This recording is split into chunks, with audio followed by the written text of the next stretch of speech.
Have you ever driven through the American heartland and seen it? A once bustling main street, now lined with boarded-up windows. A beautiful old movie theater with a faded marquee. A town that feels like it's holding its breath, waiting for something that might never come back. This isn't just a scene from a movie. It's the reality for thousands of small towns across the United States. Today, we're diving deep into the story of their decline. A story that's not just about economics, but about the very soul of a nation. So, what happened? How did these vibrant communities, the bedrock of American life for generations, start to fade? Well, the story is complex, with roots stretching back decades. A huge part of the puzzle is the massive shift in our economy. Think back to the mid-20th century. Many small towns were built around a single industry, a factory, a mine, a mill. These jobs weren't just jobs, they were the town's lifeblood. They supported families, funded schools, and built the community from the ground up. Then came globalization and automation. Manufacturing jobs, the kind that provided a stable, middle-class life without a college degree, started moving overseas in search of cheaper labor. At the same time, technological advancements meant that fewer workers were needed to do the same amount of work, both in factories and on farms. A tractor today can do the work of dozens of farmhands from a century ago. When that central employer shut its doors or downsized, it created a domino effect. The biggest source of income was gone. People who lost their jobs had less money to spend at local businesses, the diner, the grocery store, the hardware shop. One by one, those businesses started to struggle and close. 2. This economic earthquake triggered a mass exodus, what we often call brain drain. The young people, the ambitious, the ones with college degrees or specialized skills, saw the writing on the wall. There were no opportunities for them at home. So they packed their bags and headed for the big cities, chasing careers in tech, finance, and other growing sectors. And can you blame them? They were looking for a future, and their hometowns, sadly, couldn't offer one. This exodus didn't just drain the towns of their youth, it drained them of their future. When young families leave, the school-age population plummets. This leads to school closures and consolidations, which are often the final nail in the coffin for a community's identity. The local school isn't just a place for education, it's a hub of community life. Think Friday night football games, school plays, and parent-teacher meetings. When it's gone, a piece of the town's heart is gone with it. The population that remains gets older and older, and with a smaller tax base, it becomes incredibly difficult to fund essential services like road repair, police, and fire departments. Another major blow came from a place you might not expect: the highway. The creation of the interstate highway system in the 1950s was a monumental achievement, connecting the country like never before. It had an unintended consequence. It bypassed countless small towns that had thrived along the old state routes, like the iconic Route 66. Suddenly, travelers were zipping past on the interstate, never even seeing the local motel or the cozy diner that had served generations of motorists.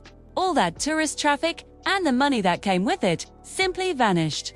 And we can't talk about this without mentioning the rise of big box retail. The arrival of a massive Walmart or Home Depot on the outskirts of town often spelled doom for Main Street. Local family-owned shops just couldn't compete with the sheer volume and low prices of these retail giants.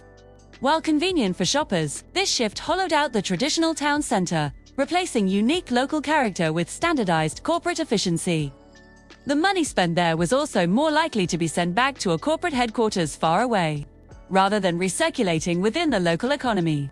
The consequences of this long, slow decline are profound. It's not just about empty buildings, it's about a loss of community, a fraying of the social fabric. When neighbors move away and local gathering spots close, people become more isolated.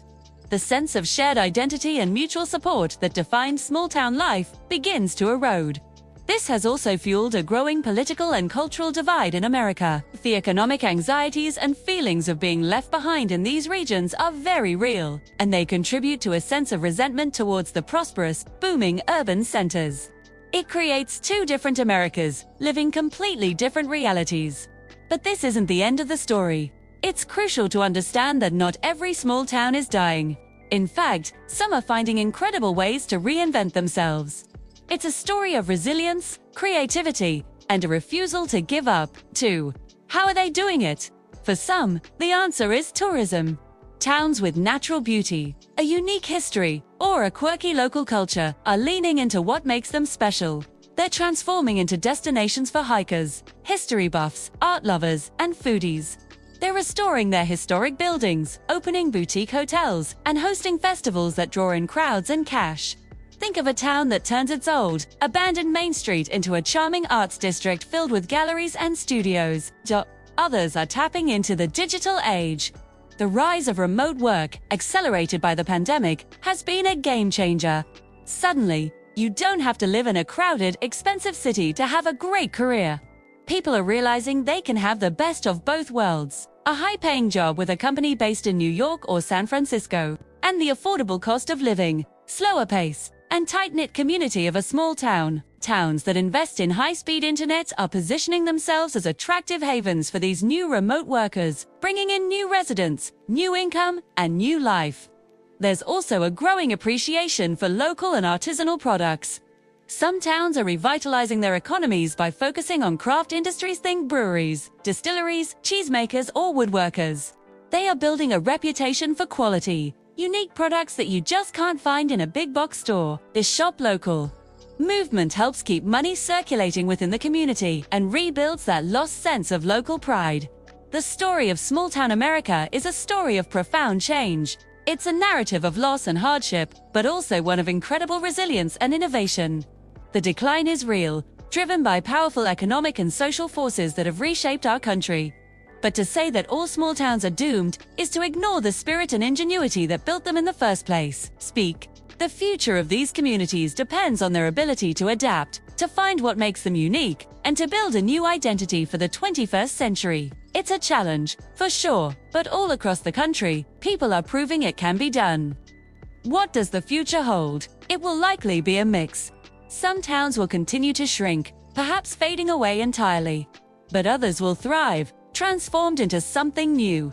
They may be smaller, different, but still vibrant centers of community. Their struggle and their revival are a vital part of the ongoing American story. What do you think? Do you live in a small town that's booming, or one that's struggling? What creative solutions have you seen? Let us know in the comments below. We'd love to hear your story. Thanks for watching.